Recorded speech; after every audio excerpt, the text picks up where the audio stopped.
Hello friends, welcome to Shivani's kitchen. ఈ వీడియోలో tofu jeera rice ఎలా చేసుకోవాలో చూసేయండి.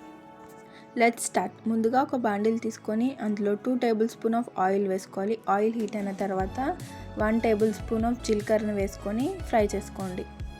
ఇప్పుడు 4 పచ్చిమిర్చిలు, 2 ఎండుమిర్చి, ఇంకా 2 రెబ్బల కరివేపాకు వేసుకొని ఫ్రై చేసుకోండి. ఇప్పుడు ముందుగా ఆయిల్లో క్రిస్పీగా ఫ్రై చేసి పెట్టుకున్న టోఫుని వేసి బాగా మిక్స్ చేసుకోండి. ఒక 5 మినిట్స్ టోఫుని లో ఫ్లేమ్లో ఫ్రై చేసుకోండి. ఇప్పుడు ముందుగా కుక్ చేసి పెట్టుకున్న రైస్ని వేసుకొని బాగా టాస్ చేసుకోండి. ఇప్పుడు ఇందులో 1/2 స్పూన్ జీరా పౌడర్, 1 టేబుల్ స్పూన్ ధనియాల పొడి అండ్ 1 టేబుల్ స్పూన్ సాల్ట్ వేసి బాగా మిక్స్ చేసుకోండి. మసాలాలన్నీ రైస్తో బాగా మిక్స్ అయ్యాక మంటని హై ఫ్లేమ్లో ఉంచి ఒక 5 మినిట్స్ టాస్ చేసుకోండి. అంతే, simple tofu jeera rice ready.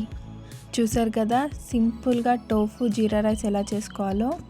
మీరు కూడా ట్రై చేసి మీకు ఎలా కుదిరిందో కామెంట్ బాక్స్లో కామెంట్ చేయండి. Thanks for watching. సబ్స్క్రైబ్ చేసుకోవడం మాత్రం మర్చిపోకండి. Bye bye.